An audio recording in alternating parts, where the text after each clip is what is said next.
आपस में बातें। प्लेन की सीट पर बैठते ही दोनों को नींद सी आने लगी, क्योंकि इतने दिनों से घूमने और मौज मस्ती की थकान थी। हनीमून की मीठी यादें सोने नहीं दे रही हैं, मन को गुदगुदी कर रही हैं। विजय को एक एक बात याद आ रही है, कितना ध्यान रखने वाली उसको पत्नी मिली है। उसने सिर्फ मजाक में एक बार कह दिया, अगर मैं चलते चलते समुद्र के अंदर तक चला जाऊं और उसी में डूब जाऊं तो तुम क्या करोगी।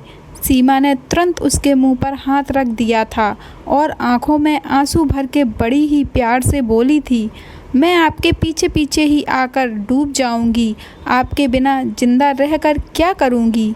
विजय ने पास की सीट पर बैठी अपनी नव ब्याहता पत्नी को बड़े प्यार से देखा। वह भी शर्मा के मुस्कुरा दी।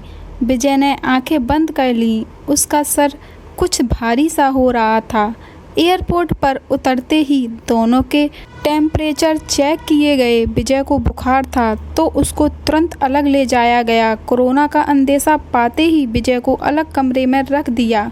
विजय ने घबरा के कहा, बाहर मेरी वाइफ मेरी चिंता कर रही होगी, प्लीज़ उसको जाकर बता दीजिए कि वह परेशान ना हो। अचानक कमरे के बाहर से बहुत सी आवाज़ें आने लगीं। फिर किसी आदमी ने आकर डॉक्टर्स को बताया कि एक महिला काबू के बाहर हो रही है, उसको अंदर कमरे में पति के पास आना है, समझ ही नहीं रही है कुछ।